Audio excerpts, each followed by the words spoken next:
welcome back. The Diamond League is wrapped up, and that means for most everyone, Worlds is on deck, which is a crazy thing to think about.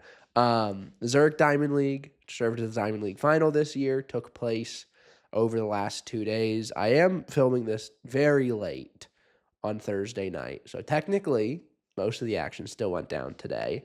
Um, and it was fun. Some of the competitions, the marks weren't necessarily exactly where we thought they might be coming into this one.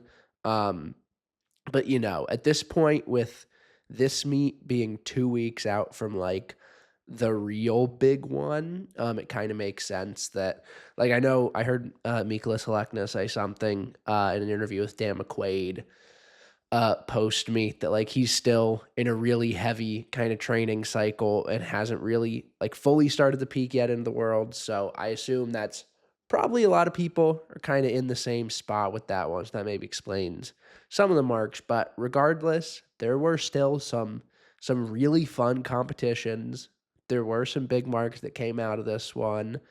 And it was a great way to cap off what was a really fun year on the Diamond League and a very nice last little look at a lot of the top throwers in the world before we head to Tokyo. So with all that being said, let's hop right in. And we're going to start with the shot put competitions, which were on Wednesday in in one of the town squares in Zurich. So, I mean, street competitions are always a lot of fun to see, and you only ever hear really good things about it from the throwers. And one thing that I heard Joe Kovacs say in a post-meet interview, is that Zurich does a really good job at the street meets because they actually bring out like a full like concrete ring.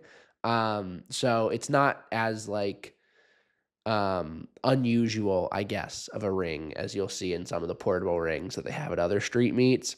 So that's something that I assume a lot of the throwers really like about competing in Zurich. So we'll start with the men's competition. For all of these ones, not just the street shot, but then disc and jav inside the stadium today. They had men and women going at the same time and just alternating rounds, which I don't know. Like, it works because the fields are so small that it's not like it's an unusually long time between throws necessarily. Like, if you figure the first round of like a world final is 12 throwers, so having 12 throwers essentially in the flight, or 14 with a random Swiss athlete thrown in there sometimes, like, it's not that outlandish. And it is fun to kind of see I like having the men and women share the same stage, but also I feel like sometimes, because it is, like separate competitions, obviously, I feel like that can kind of disrupt the competitive flow a little bit, in a way, which I don't know. I mean, also I was just watching it on a stream. Maybe it's probably a lot more high energy, kind of like actually in in the arena, so to speak, out on the streets with them. But that's just kind of a thought I had, is like, I feel like it does kind of, like maybe the guys throw, and then for them, while the women are throwing, maybe it's like a little bit of a lull. And then when the women are done throwing and the men are throwing, for them, maybe it's a little bit of a lull. So I don't know. I'm not going to try and get too much into a professional thrower's head because I'm so unbelievably far from that. But that's that's my take on the whole situation. But street meets as a whole are awesome. The men's comp, Joe Kovacs, completes the revenge tour, 22-46 in round 4 to take the win. I mean, he dominated. He backed it up with a 22-10 in round 2, which was the second best throw of the competition. And he was just in control of this one from start to finish. It was never really in question. And it's bittersweet because it's great to see Joe pick up his 4th Diamond League title, it's great to see a really good mark out of him, but also you're like, this is a guy that should be a gold medal contender, a legitimate gold medal contender when we head to Tokyo in 2 weeks. And he's not going to be there. And I'm really glad I haven't seen any kind of discourse about this, because with Joe winning the Diamond League final, technically, he does get a bye to World Championships potentially. The issue is that the US already has a wild card with Ryan coming into the defending world champion, and USATF is going to give that precedence over Joe's wild card as Diamond League champion. If Ryan were to pull out, then Joe would be able to go. But Ryan said he's not going to pull out. He said even if he needs a bunch of cortisone shots the morning of, basically, he's still going to find a way to compete, which I understand the perspective of willingly going in, and if you are competing and knowing you're not at 100%, I understand the optics of that could not be great, but Ryan obviously earned the opportunity to be there. He's I don't think given what he did in Budapest and last year coming into trials after dealing with the elbow injury all season leading up to that, I think even if Ryan's coming into this well under 100%, he's still going to be throwing 21 high at the very minimum. And he's still easily going to make the final. I think, at least, I really hope so. But even I think his the merits of him still taking that spot at Worlds is not dependent upon performance. Even if he crashes out and doesn't make the final or something, it's unfortunate, because you're yeah, we could have had Joe there if he would have just opted to not throw. But he's not obligated to do that. Like I said, it's a position he earned, and he has the full rights to do whatever he wants with that. So I personally don't have any problems with Ryan taking this spot, even if he isn't going to be heading to Tokyo 100%. And this could all be speculation. I'm kind of skeptical of it, because I'm pretty sure he hasn't posted a video of him throwing since before the first WSPS at Drake Relays, which is a while. But, maybe he's just secretly in really great shape right now.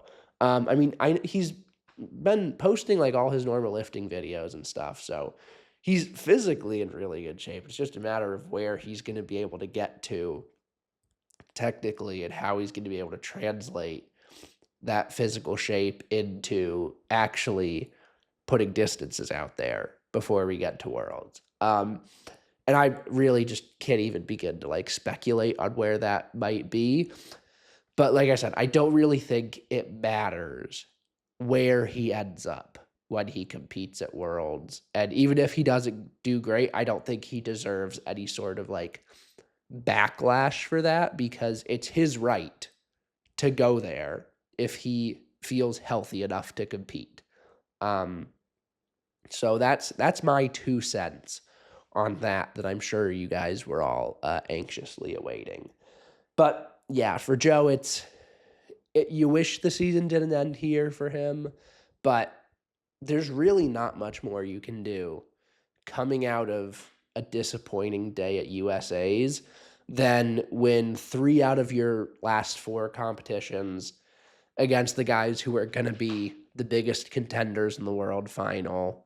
Throw 22-33, 22-46, 22-04 in a torrential downpour, and your worst competition is throwing 21-8 and finishing third. He is 36. He's going to be 37 next year. He did say I forget if this was in an interview with Sidious, with my guy Preet Majithia. Joe said this has basically pissed him off enough to potentially do an indoor season next year, which is really fun to think about because that's something he just hasn't really done as a professional, which it's crazy to think about. It made him mad enough that he'd put even more on his plate next year. But in 2026, men's shot is not a part of the World Ultimate Championship. So it is a true like off year for them. And when you look at Joe, he's going to be 38 by the time Worlds rolls around in 2027. And so, like, who knows where he's going to be at with, like he said, LA is still the goal. You know, he'll be 39 by the time those games start, but probably still throwing 2250 or something whenever he wants. But yeah, I mean, he's, for a guy with his, pedigree as clearly the second greatest shot putter ever, it sucks that this is where the season ends for him. But I think he knows, like, this could have been his year to get back on top of the podium for the first time since Doha. And so, he said, like, this is fuel. And I can't wait to see how he translates that fuel into results in 2026 when, I'm curious, like, there's not really, I mean, I guess the American guys, there's still going to be a U.S. championship, but there's not really, like, anything to peak for. And I've said it before, like, I've never been a track fan in a year without a global championship. So, like, I have no idea how people might choose to structure their seasons. And it's like, I don't know, maybe it might be more like 2026 is kind of the year to let the body recover a little bit from a string of 5 straight years with major championships. So maybe we won't see some huge throws next year, but if Joe Kovacs is a little pissed off, I think we'll probably still see some huge throws. All right, that is a really long time talking about people who won't be in the World Championships. So let's talk about people who will be. Starting with Peyton Otterdahl, who finished second here, throwing 22.07. He backed it up with a 21.90. Good day for Peyton. It's kind of been up and down for him since going back over to Europe after USA's. But he's thrown really well twice. He won in Silesia, throwing like 22.28, I think. And now he finishes second here, top among the guys that are going to be at Worlds, going over 22 again. And it's like, you couldn't ask for Peyton to be in much better of a spot. Rajendra Campbell was third, another guy who won't be in Tokyo, through 21.87. Really good interview with him up on the Sidious Mag YouTube channel right now. Trip Pippery, 21.84. It's his 5th time this year going over what his PB was coming into the season, which he hadn't PB'd in over 4 years. And now he's had the 5 best throws of his career in the last, like, 2.5 months. So I guess kind of like second breakout of Trip Pippery, because, he was obviously such a good, like, junior athlete, and then in college he was just unbelievably excellent. But seeing him just find that next gear this year has been really fun to watch meet in and meet out. Tom Walsh, okay day, 21.55. Leo Fabry, 21.47, finishes 6th, last among the guys that were actually in the Diamond League final. And that was his only throw on the day over 21. He had, I think, 3 more legal throws that were like 20 mid to high. So for Leo, I don't fully know what to make of that. Like, he's just been kind of inconsistent this year, which is a far cry from what 2024 was. Like, he's shown the top end is still there. It is world leading 22.82 from Italian championships, I believe it was. Like, he still can be that kind of thrower, but I don't know, with the way his championship season went indoors, obviously Paris last year was kind of out of his control.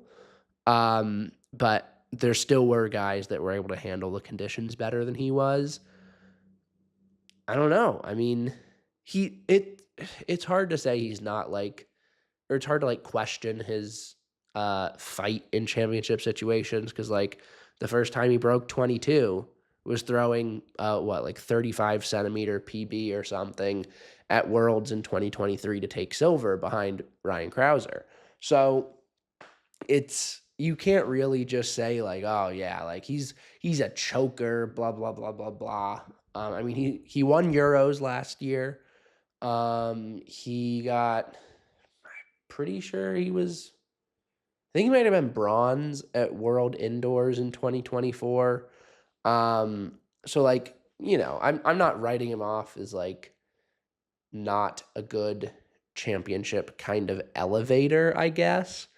But with just kind of the inconsistencies, it does make you a little skeptical of what he might manage in Tokyo. So that's something to kind of keep an eye on. Moving on to the women's competition now. This one was quite interesting because Sarah Mitten, on her second attempt, threw 2067, which is a centimeter off her PB. And it's, I mean, a huge mark, especially in round two. Like, it was exciting to see what she would have been able to do to build off that. She ended up, that was her best throw of the day. It was the best throw anyone had on the day.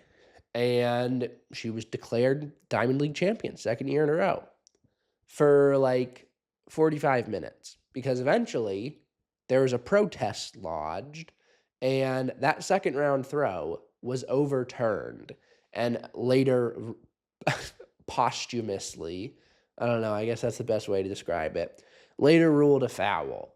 And watching the video, it's a very clear foul. Not exactly sure how this wasn't caught in the first place, because she throws, the ball leaves her hand, and then she's kind of like definitely not in control.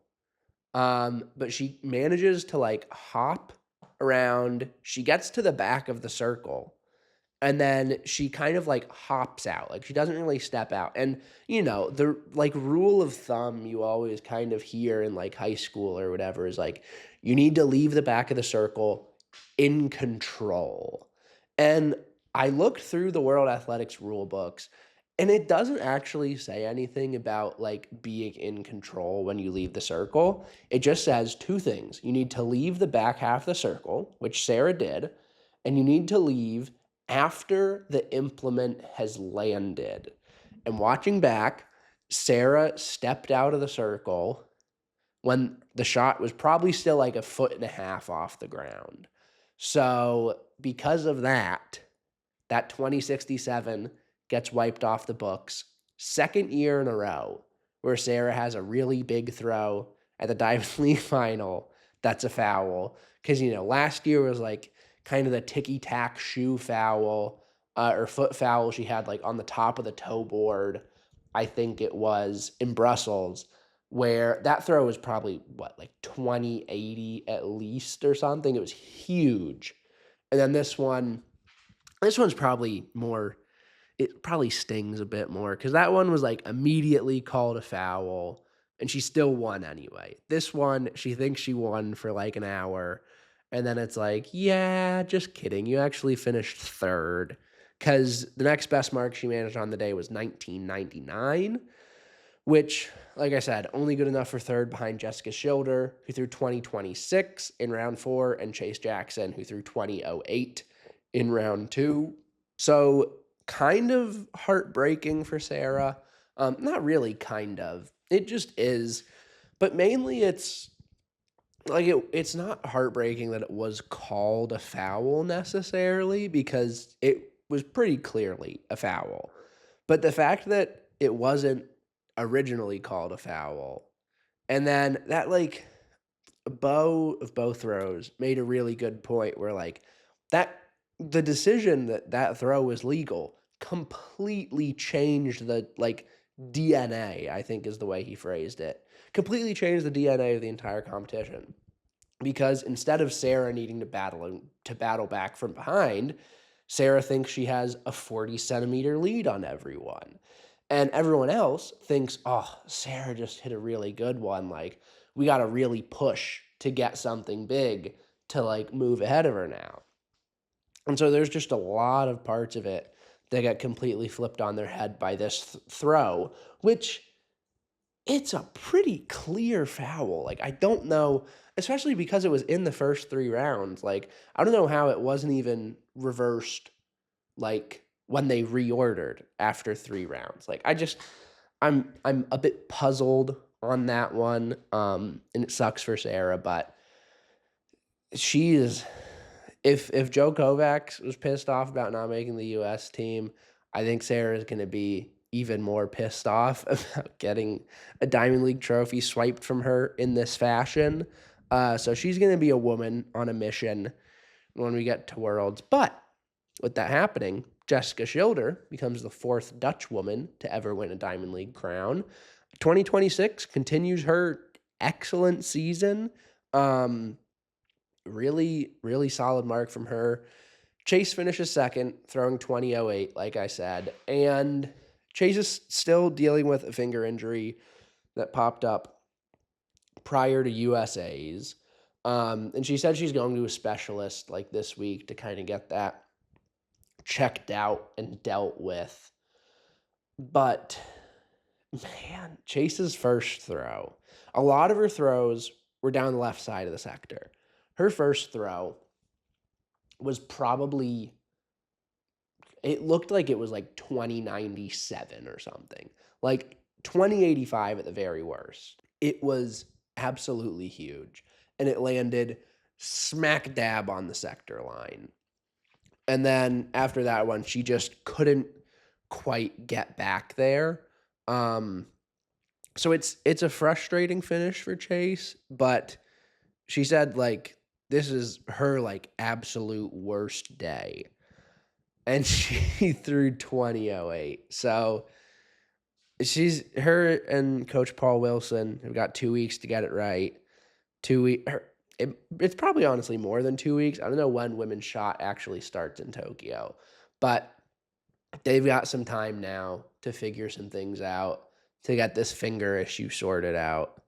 And I just, it like if Sarah's mad, Chase is probably mad too, because now she has, I mean, she'd already had, it's kind of the same thing that happened in Monaco, I guess, where she ended up losing. I think in that one she was third, though, to Sarah and Jessica. But for Chase, like, it's a bump in the road leading into Tokyo. Like, if she would have won this one and thrown something crazy, then she's heading to Worlds coming off of just 2084 at USA's, 2090, 20 whatever high she would have thrown here, all with a messed up finger. Like, that is like just completely infallible confidence. And I don't think this is really going to do that much to kind of like shake Chase.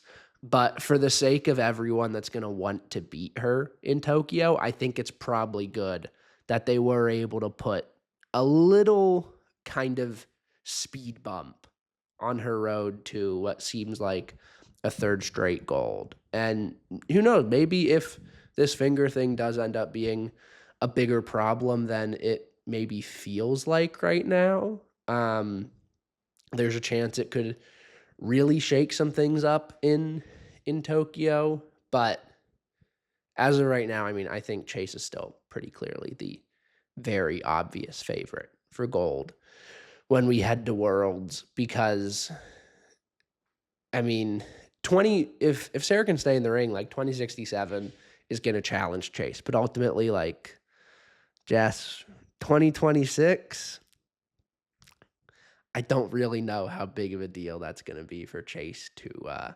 surmount in 2.5 weeks or whatever. But we'll cross that bridge when we get there. Jada Ross, solid day for her, bouncing back and finishing 1926 for fourth. But I mean, I'm kind of approaching this from the idea of like she finished fourth at the Olympics last year. So the only way to improve upon that is medaling. And I think you're going to need to throw 20 to medal. She's shown she can throw 20 this year. She threw 20 at pre. But we'll see if she can replicate that on the biggest stage. Fanny Roos, solid day, 1911 for fifth. Maggie Ewan did not look great, but she's apparently also dealing with what seems like a pretty significant elbow issue. So hopefully she can kind of make up some ground on that, I suppose, in the next 2.5 weeks, and we'll see a little bit healthier Maggie in Tokyo, which I really hope we do, because just with the way she's been like continuing to recover from her foot injury and she's been getting better and better all year, it would really suck to see something pop up and kind of derail that right before she heads to Worlds. So fingers crossed they can get something sorted out there. All right, we're going to move on to today's action. Only 27 minutes into this recap. Men's discus is where we're going to start.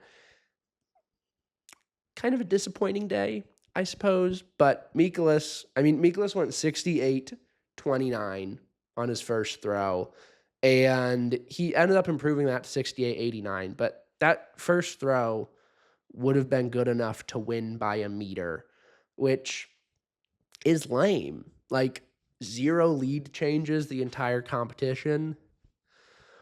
Boring. Step it up, guys. But yeah, like I said, Mykolas is the one who kind of is building my assumption that a lot of these people are still just in pretty heavy training blocks at the moment, it sounds like. So a shade under 69, pretty solid day for Mykolas. And like I said, he had 268s on the day, and they were both throws were well over a meter better than anyone else in the field was able to manage. Christian Che took second.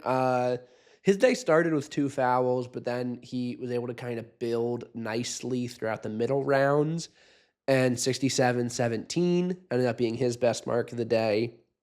In round 5, Roger Stona closes out his season going 67-06 for third, which, obviously, like, he had the 70 in Ramona, 70-17.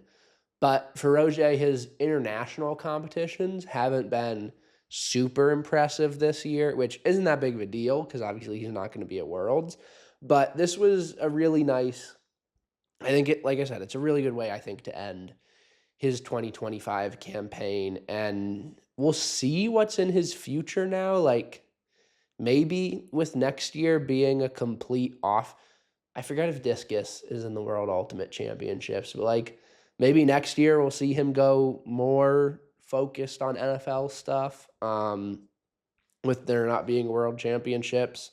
And even if there was, he wouldn't be able to compete. Like, I don't know. We'll see what's in Roger's future, but for right now, with what we know and what we can kind of speculate on, I think it's a good way to close out the season for him. Matty Denny, a flaw in the Diamond Denny moniker happened today. 66-62 for him. He finishes fourth. He did point out afterwards, though, to Dan, maybe it's not a Diamond Denny thing. Maybe it's a winning the last meet of the year thing. And the last meet of the year is still to come in Tokyo. So maybe it's not Diamond Denny, as we've been tricked into believing recently. Maybe it's last chance Denny. So we'll see what he's able to pull out a couple weeks from now. Daniel Stahl, solid enough, 66-47.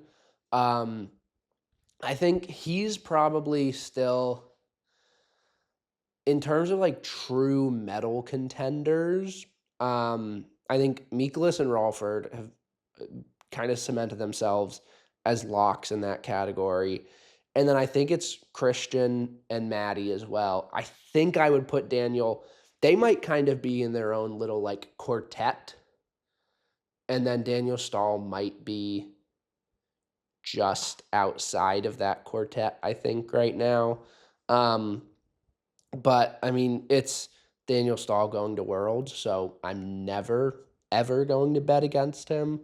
Then Henrik Janssen was bringing up the rear today, 66-37 for sixth. So, like, none of these guys had terrible days. Like, everyone was over at least 66-30, but none of them had like Mykolas 68-89. That's a good day. Even if we're like 70 or bust for him is the mentality sometimes. But for a lot of the guys, like, yeah, it wasn't complete blow ups, but also the competition could have been a lot better. And the fact that nobody was even able to really come close to like scaring Mykolas all day, a little disappointing. Women's disc, I mean, Val, 5 straight Diamond League titles. She did give us a little scare because she fouled her first throw. But then in round 2, she moved into the lead.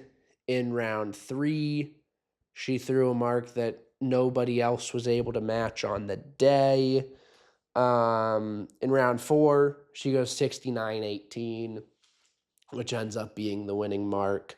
Backs it up with a 68-49, I think my handwriting says, in round 6. So she checks off another box. I mean, this is all she needs to do is just do what she does every day, and we'll see what's in store in Tokyo. That's really all you can say about Val at this point. In the battle for like favorite for silver contenders, Jorinda Van Klinken came out on top today, finishing behind Val, going 67-15 in round 6. Good series for her with 2 more throws over 65. But that's her first 67 of the day, or of the year, I should say. And it was real. She did say in this interview with Dan McQuaid, fun interview with her and Maddie Denny at the same time. Crazy combo, but it worked. She said, like, this is the first year. She's been a little frustrated, maybe more than a little, all year, it seemed like, just kind of through, like, what she's been sharing on social media and stuff. And basically, she said, this year is the first year of her career where she's been throwing a lot better in practice than she has in meets. It's usually kind of been the opposite. And so that just continues to tell me, like, the consistency she's been showing all year. This was now her 5th meet of the year over 66. Like I said, first over 67. She hasn't had a bad meet. Like, there's something really big there. And everyone knows it's coming. It's just a matter of when that beast will kind of emerge. And for this year at least, there's one chance left. So we'll see what she's able to do. Jaime Perez was 3rd here, throwing 66-08. I really hope this year is like the last year where we have to go without Jaime at like a world final or something like that. I'm not sure if women's discus is in the World Ultimate Championships next year. It's probably not, because the World Ultimate Championships wants nobody to be happy. But like I wish I would have talked to more people at USA's about what's going on with this. But yeah, I don't have any details, but I know it's been like an ongoing effort to try and get Jaime into the like competing for USATF, I think. And so I really hope next year is kind of finally the year we get to see that happen, because for the past like 3 years now, she's still very clearly been like one of the best throwers in the world. Like, usually the second best thrower in the world, just behind Val. A lot of times, but she hasn't been able to compete at the world stage since 2022, and that sucks. But yeah, good season finale for Jaime. And it's just unfortunate. There's a lot of people in here, really good throwers, where for one reason or another, this was kind of an early season finale for them. Sandra Okasevich, 65-10. Her first competition in like 2 months. Solid marker before heading to Worlds. But I think she's now kind of behind Yorinda in the pecking order, at least for medals. Sierra Jackson finished 5th, actually had a really good day by her standards. She only got into this meet because Bin Feng opted not to compete, and she made the most of it, 64-40. What's her birthday today? It was Sierra Jackson's birthday today? Audrey just told me it was Sierra Jackson's birthday today, so happy birthday, Sierra. You just got 5th place in the Diamond League final. Congratulations. That's pretty sick. But good day for Sierra, 64-40, with 2 other throws over 60. And, a lot of times Sierra's kind of MO, even in the competitions like NCAAs or pre, where she's hit like the best throws of her career, it'll be like 1 legal throw and then 5 directly into the cage. So seeing a little bit of that consistency within the same series is something that I think if she can continue to develop that going into next year, her first full season as a professional, like by the time 2027 rolls around, by the time we get to Worlds in 2028, she could be like consistently not just one of the top throwers in the country, but one of the very best in the world. Like she's a hair under 68 meters in a stadium, fresh out of college. That's ridiculous. That's ridiculous stuff. I'm very excited to see how Sierra continues to build on this as her career progresses. Loggy finished 6th today, 63-51. Progressed as the meet went along, but I don't know. Like it's kind of the same situation she's had at a couple other, like same situation she had at pre. It's been a couple other Diamond Leagues where like she has a like 63-50 is a solid mark, but we know it's not where her ceiling's at right now, which is fine because this is the Diamond League final, not Worlds. She doesn't need to be at her ceiling right now. But it's just not really good enough. Like among the women who are going to be at Worlds here, she finished 4th out of 4. So that's not a medal. And there's a lot of really good women who weren't here that are going to be in Tokyo that she's going to need to beat if she wants to make her way back onto the podium. So, like, I'm not counting Loggy out by any means. It's just obviously would have been nicer to see something a little bit better, but I will have undying trust in her and Worski forever. So, Loggy, I can't wait to see what you'll do in Tokyo. Champ, because that's what you still are. All right, moving on to Jav now. Julian Weber. Good God, dude. 91-37 on his first throw, PB, world lead. 91-51 on his second throw, also a PB, also a world lead. Also went 88-66, also went 86-45. A couple days after going 89-60 in Brussels. He's already thrown 91 earlier this year in Doha. Just like, golly, Julian Weber. He's found another gear this year. And I can't wait to talk to him in Tokyo and find out what that other gear is and what his, because he's finally, I don't want to get ahead of myself, but if he doesn't medal this year, I'm going to go insane. And it's been building to this moment for him for so many years now. And I know that moment in Tokyo, if/when it happens, is going to be so cool. And it's been so fun seeing just the way this season has gone. And like, he obviously was Doha his opener. He might have thrown once before Doha, but he has a mark like that earlier in the season.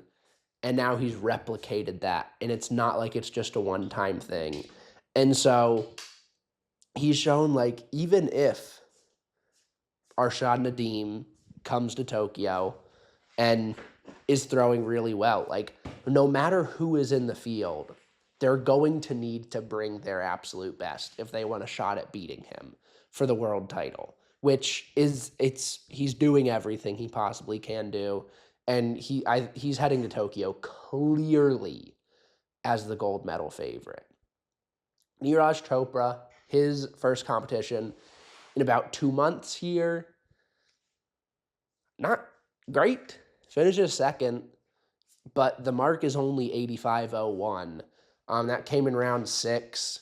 Just not the most impressive series for him.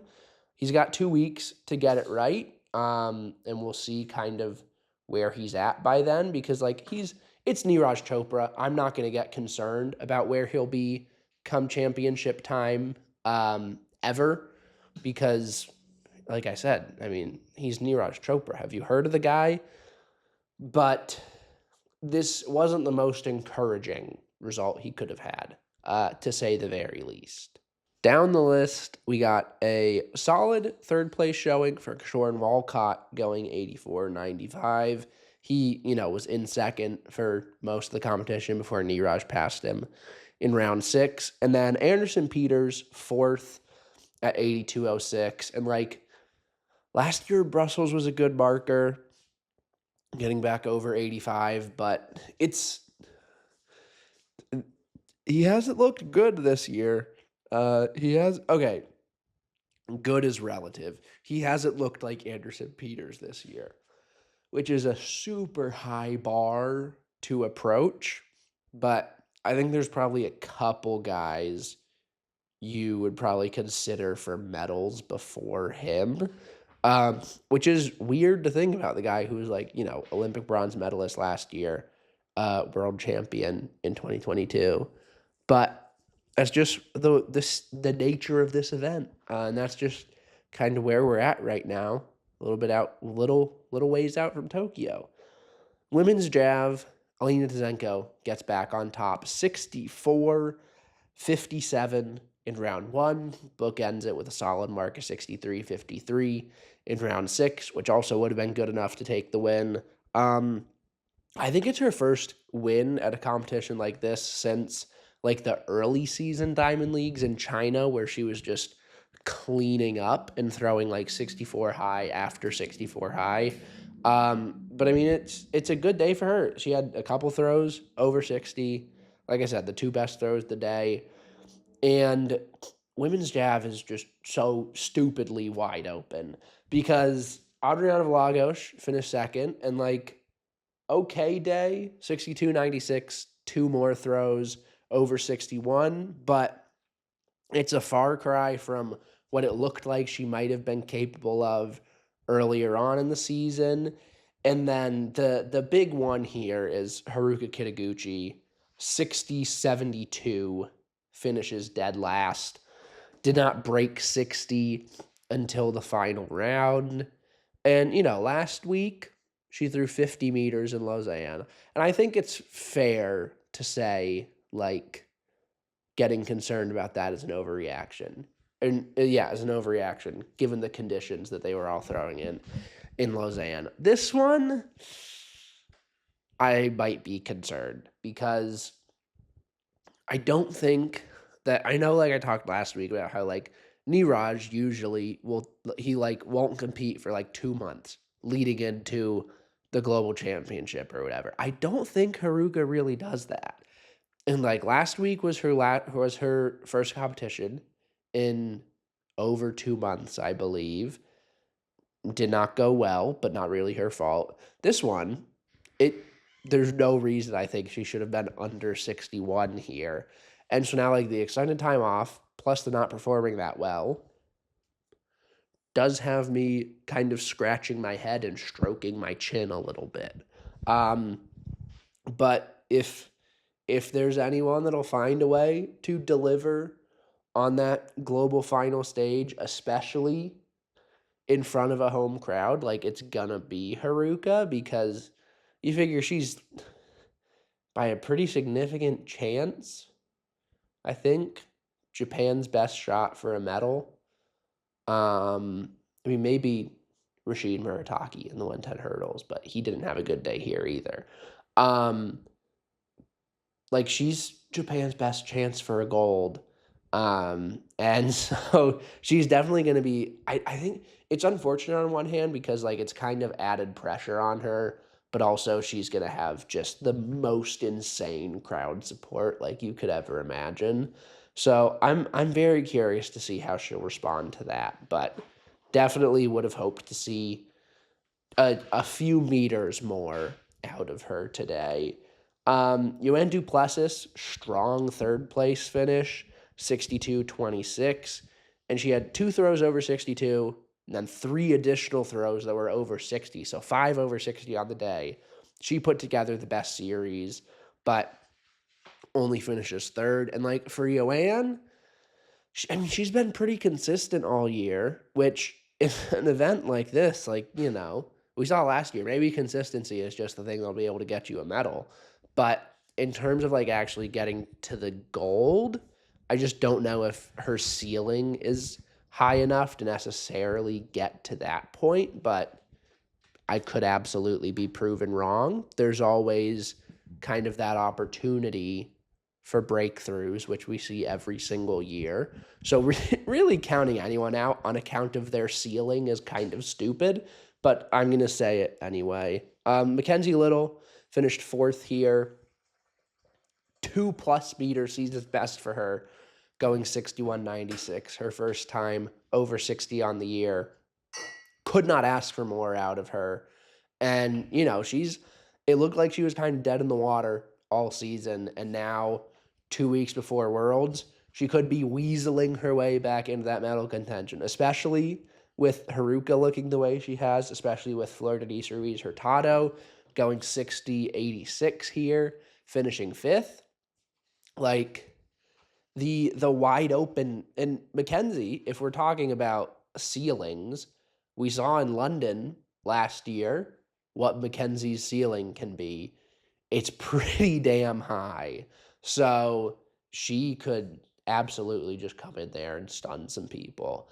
So women's jab it's gonna be fascinating, I think. Like last year, it was weird at Worlds. Like with Joanne, then Van Dyke, now Duplessis, taking silver, and then Nikola Ogrodnikova, who has not thrown all year, taking bronze. Like that was probably the most women's shot was really surprising too, but that one kind of had like outside factors. And women's shot was more surprising because I think there was like a more set top 3. Like you were obviously expecting Sarah to medal, and you were expecting Chase to medal. But women's jab, it was just kind of hard to like figure out who actually would be there when it counted. But it's going to be very intriguing to see because nobody has like clearly separated themselves. Like the ceiling argument, you could kind of make the same thing for Alekna because like she hasn't been over 65 since 2022, and I can't even, like, I'll need to look up the last time a world or Olympic title was won in less than 65 meters.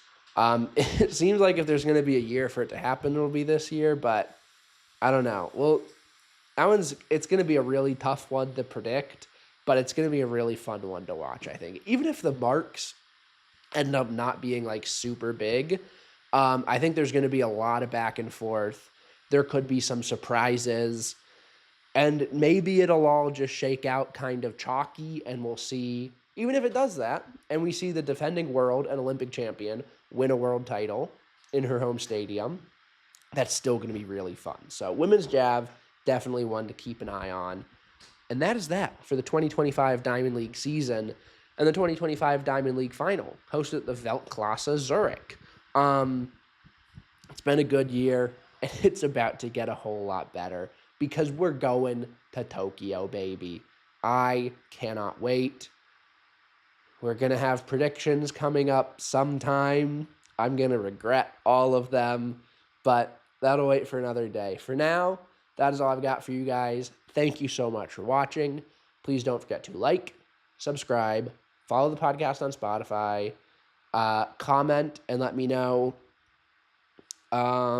what's something you guys should let me know. Anything significant that you think I didn't point out, or anything I said that you think is stupid, please let me know that. I don't like being stupid, so I would like to correct that in the future. That's all I got. And I will see... Oh! P. Hoff Mahoney on Twitter, and Paulie Throws on Instagram. And I will see you guys next time.